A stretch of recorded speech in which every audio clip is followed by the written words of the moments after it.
संपूजकानां परिपालकानां जितेन्द्रियाणां च तपोधनानां देशे च राष्ट्रे च कुले च राज्ये करोतु शान्तिर्भगवान् गणेशः।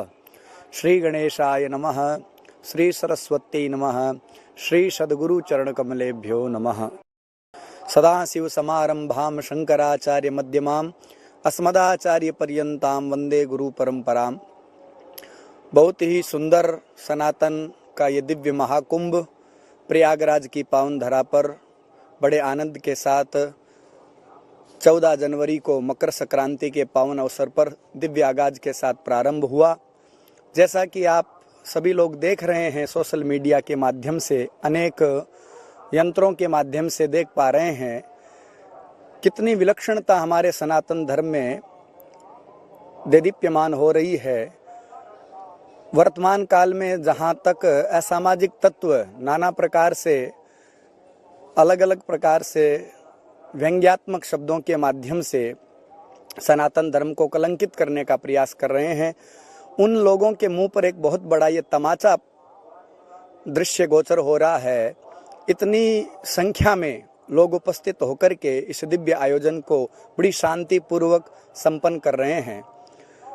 कुंभ का मतलब होता है घड़ा। जब श्रीमद् भागवत महापुराण में वर्णन आता है, देवताओं ने और असुरों ने मिलकर के जब समुद्र का मंथन किया तो उसी समुद्र मंथन से अमृत कुंभ की प्राप्ति धन्वंतरी भगवान के द्वारा हुई और इस अमृत कलश को स्वर्ग तक पहुंचाने में और देवताओं में बांटने के काल तक धरती पर 4 स्थानों पर अमृत की बूंदें गिरी। उनमें से हरिद्वार, प्रयागराज, उज्जैन और नासिक। 12 वर्ष से इन चारों स्थानों पर महाकुंभ का आयोजन होता है। 12 वर्ष के बाद में ये दिव्य आयोजन प्रारंभ हुआ है। सूर्य नारायण भगवान, देवगुरु बृहस्पति जी, चंद्रमा और शुक्र, इन चारों ग्रहों का अलग अलग राशि में दिव्य संयोग होता है। उसी पावन अवसर पर इस दिव्य महाकुंभ का आगाज होता है। महाकुंभ सनातन की एक दिव्य धरोहर है जो हमारे परंपरा को सुशोभित करती है। वैसे भूमंडल पर अनेकानेक स्थानों पर अनेक ऋषि, संत, महात्मा विद्यमान हैं, लेकिन हम लोग उनका दर्शन करना, हम लोगों के लिए अलग अलग स्थानों पर जाकर के दर्शन करना इतना सहज नहीं है। हमारे ऋषियों ने कितनी बड़ी विलक्षण अक्षुण्ण परंपरा को स्थापित किया। उसी परंपरा का निर्वहन करते हुए आज वर्तमान काल में भी सनातन धर्म के जितने भी संत, महापुरुष, ऋषि, मुनि, त्यागी, तपस्वी है, इस भूमंडल पर आकर के इस स्थान की शोभा बढ़ाते हैं। गंगा, यमुना, सरस्वती के इस पावन त्रिवेणी संगम पर सभी लोग स्नान करते हैं।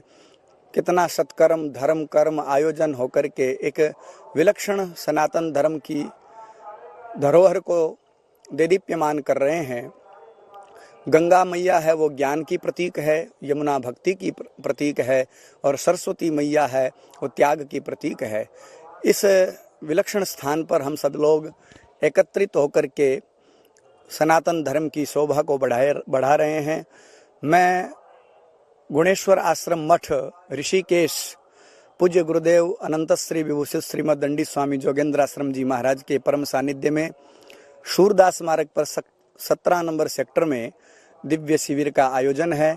वहाँ पर मैं उपस्थित हूँ और एक बड़ी सुंदर अलौकिक शांति की अनुभूति हो रही है। यहाँ पर संत महात्माओं के दर्शन करके बहुत ही आनंद की अनुभूति हो रही है।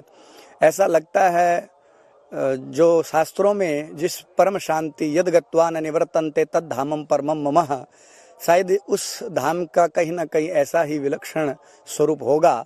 ऐसी कल्पना के साथ, ऐसी अनुभूति के साथ मैं कह सकता हूँ बहुत ही दिव्य और सुंदर आयोजन हमारे माननीय मुख्यमंत्री आदित्यनाथ जी, योगी जी ने बड़ा ही सुंदर व्यवस्थित आयोजन किया है।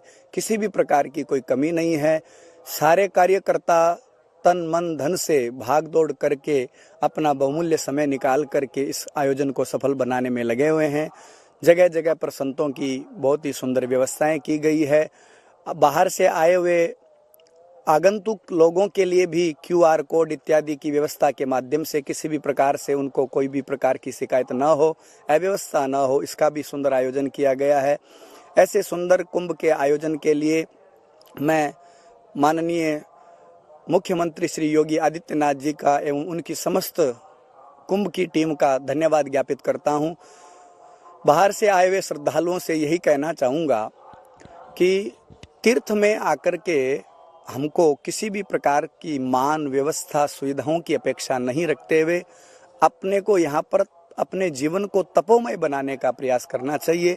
जो सुविधा जैसी मिले उसे भगवत कृपा प्रसाद मान करके तीर्थ में आकर के अपने जीवन को तप करें। यहाँ पर तो बहुत सारे लोग कल्पवासी लोग भी विद्यमान हैं।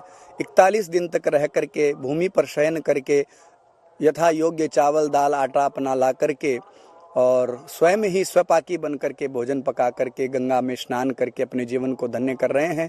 तो समस्त भारतवर्षीय लोगों से यही निवेदन है कि आप भी दूर दूर से आवें तो यहाँ पर अपने जीवन को तपोमय बनाएं। जो व्यवस्था मिले उसी में भगवत कृपा प्रसाद मानते हुए से सिरोधार्य करते हुए अपने जीवन को धन्य बनावें। इस महाकुंभ के पावन अवसर पर मैं समस्त देशवासियों को एवं दूर दूर बैठे हुए विदेशों में भी जो सनातन धर्म का अवलंबन धारण कर रखे हैं ऐसे सभी भक्तों को इस महाकुंभ के पावन पर्व की मंगल कामनाएं प्रदान करता हूँ। जय जय सीताराम, नमो नारायण। जय गंगा मैया, जय सरस्वती मैया, जय यमुना मैया, तीर्थराज प्रयागराज की जय हो।